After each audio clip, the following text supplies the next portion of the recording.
Subhanallah, setelah Erdogan dikecam di berbagai negara barat, kini pastor Yunani, imam ortodok, terang-terangan membela Erdogan. Jika bukan karena orang-orang Turki, Hagia Sophia sudah runtuh sejak lama. Il pensiero a Istanbul. Penso Santa Sofia, che sono molto addolorato. Δεν έκλεισε κανένα μοναστήριο Τούρκος. Ενώ στην Ελλάδα, με διάταγμα του Όρθωνα, κλείσανε άφηνα μοναστηράκια και κλείσανε εκκλησιές και πήρανε τα λείψανα των Αγίων και τα πετάγανε από μέσα της Θεσσαλονίκης. Seperti yang dilansir dari Glora.co, pandangan berbeda mengenai berubahnya status Hagia Sophia atau Hagia Sophia menjadi masjid disampaikan oleh seorang imam Kristen Ortodok Yunani. Namanya adalah Evangelos Papanikolaou, imam di gereja Analipsios di Rafina, dekat Athena. Dalam sebuah pidatonya, Papanikolaou menjelaskan bahwa jika bukan karena orang-orang Turki, bangunan Hagia Sophia yang besar sebenarnya sudah runtuh sejak lama karena perselisihan antara Ortodok dan Katolik Roma. Bukan hanya Hagia Sophia, orang-orang Turki juga melindungi banyak gereja di Yunani dan tidak menutupnya. Sementara ketika seorang pangeran Bavian Katolik dinyatakan sebagai Raja Yunani pada 1832, banyak gereja dan biara yang ditutup, katanya. Siapa yang akan melindungi bangunan besar seperti Hagia Sophia? Orang-orang Turki, ujarnya, seperti dikutip dari Anadolu Agency, Selasa, 28 Juli 2020. Menurut Papanikolaou, orang-orang dapat mempraktekkan agama mereka di bawah pemerintah Turki Utsmaniyah di Yunani. Itulah sebabnya orang Bizantium mengatakan, saya lebih suka melihat turban Turki daripada uskup Latin. Saya tidak ingin melihat satu pun dari mereka, tetapi jika saya harus membuat keputusan, saya lebih suka Turki, jelasnya. Ungkapan saya lebih suka melihat turban Turki daripada uskup Latin ternyata terkenal untuk mencerminkan bagaimana beratnya penderitaan umat Kristen Ortodok di tangan umat Katolik setelah Great Scream of Christianity pada 16 Juli 1054. Lebih lanjut, Papanikolaou mengatakan banyak wisatawan mengunjungi Hagia Sophia dengan pakaian yang tidak pantas ketika situs tersebut berstatus museum. Namun mulai saat ini, ketika Hagia Sophia kembali menjadi masjid, mereka yang datang akan melepas sepatu dan mengenakan gamis dan jilbab sesuai dengan aturan berpakaian tempat ibadah. Bukannya itu tanda hormat, mungkin kita perlu menganggap ini bukan sebagai kutukan, tetapi koreksi, imbuhnya. Sementara itu, Ketua Persatuan Ulama Islam Sedunia Ahmad Raisun mengatakan mereka yang terganggu dengan pengalih fungsian Hagia Sophia sebagai tempat ibadah merupakan pihak yang tidak suka dengan peran penting Turki di global. Dalam sebuah pernyataan tertulis di akun sosial media, Al-Raisun menuturkan bahwa Turki telah melakukan langkah yang menguntungkan bagi agama Islam dan Kristen dengan membuka kembali bangunan bersejarah itu sebagai tempat ibadah. Al-Raisun menyebut ada beberapa pelajaran yang bisa dipetik dari pembukaan Hagia Sophia. Di antaranya, Turki mulai terlepas dari konsekuensi Perang Dunia I yang menyeret umat Islam ke dalam masa-masa keterpurukan, di mana banyak masjid ditutup. Sekarang, debu yang mengguncang Turki itu sudah terhempas. Warisan barat dan kekalahan itu telah berakhir, ujar Al-Raisun. Situasi ini juga menunjukkan Turki telah mengambil alih kedaulatan penuh atas tanah dan institusinya.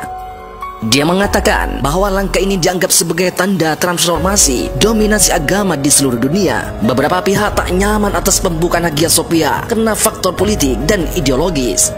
Secara khusus, mereka juga khawatir dengan peningkatan peran Turki, kata dia. Ketua asosiasi itu juga menyatakan kebahagiaannya atas langkah itu yang menjadi indikator dari beberapa perkembangan positif seperti pembebasan Masjid Al-Aqsa pada masa yang akan datang. Berdasarkan keputusan pengadilan Turki pada 10 Juli 2020, Dekret Kabinet 1934 yang mengubah Hagia Sophia menjadi museum telah dibatalkan. Kemudian pada 24 Juli 2020, untuk pertama kalinya dalam 86 tahun, Hagia Sophia melaksanakan sholat Jumat dengan sekitar 350.000 jemaah. Hagia Sophia menjalankan fungsinya sebagai gereja selama 916 tahun hingga Konstantinopel ditaklukkan oleh Sultan Muhammad Al-Fatih. Al-Fatih kemudian menjadikan Hagia Sophia menjadi masjid pada 1453. Ketika diambil alih, kondisi bangunan Hagia Sophia cukup memprihatinkan. Banyak yang rusak karena perang antara Ortodok dan Katolik. Hingga akhirnya Al-Fatih menyatakan memelihara bangunan tersebut dan menjadikannya sebagai masjid. Ia juga mewakafkan Hagia Sophia agar bisa terus dijadikan sebagai tempat beribadah. Kita lihat sebelumnya.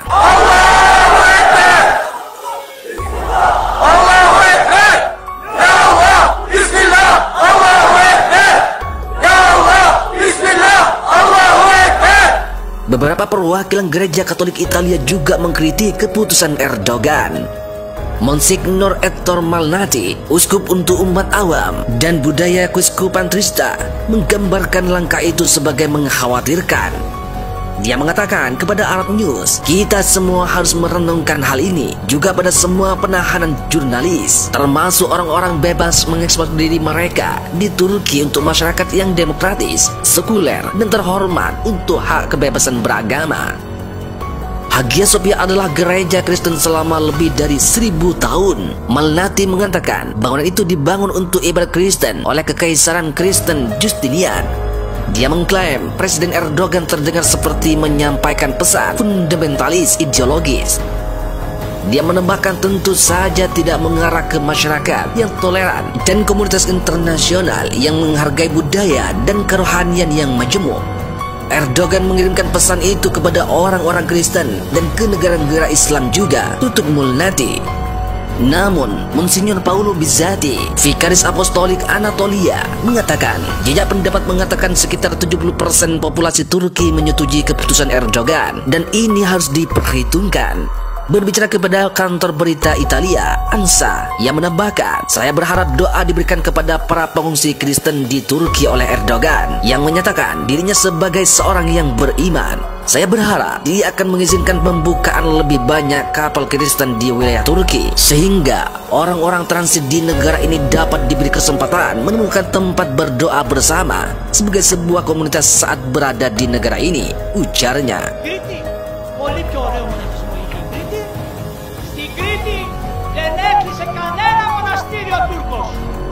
Ενώ στην Ελλάδα με διάταγμα του Όθωνα κλείσανε άπειρα μοναστηράκια και κλείσανε εκκλησιές και πήραν τα λείψανα των Αγίων και τους πετάγανε από μέσα από τις Θεσσαλονίκες και κρατάγανε τα ασήμια για να τα κάνουν μισθό για τους κράτους. Την ίδια ώρα οι άνθρωποι κλείσανε υπό τους Τούρκους, κάνανε τις διαδικασίες τους. Γι' αυτό, κυρία Αρβελέρ, έλεγαν οι άνθρωποι 1000 φορές να δω του Τούρκου το πιάτο το σαρίκι μες στην πόλη παρά να δω. Καλύτερα να μην δω κανένα. Καλύτερα να μην δω κανένα. Ούτε το ένα ούτε το άλλο. Αλλά αν είναι κάτι να διαλέξω, προτιμώ τον Τούρκο παρά τον Φράγκο. Είστε και σοφιά που έχετε στενοχωρεθεί. Δόξα σ' ο Θεός. Δεν μου λέτε, ξέρετε πόσες γυμνές και γυμνοί το 24ωρο έγανε μέσα στην Αγία Σοφιά. Άπειρο. Με το κολοβράκι να μπαίνει μέσα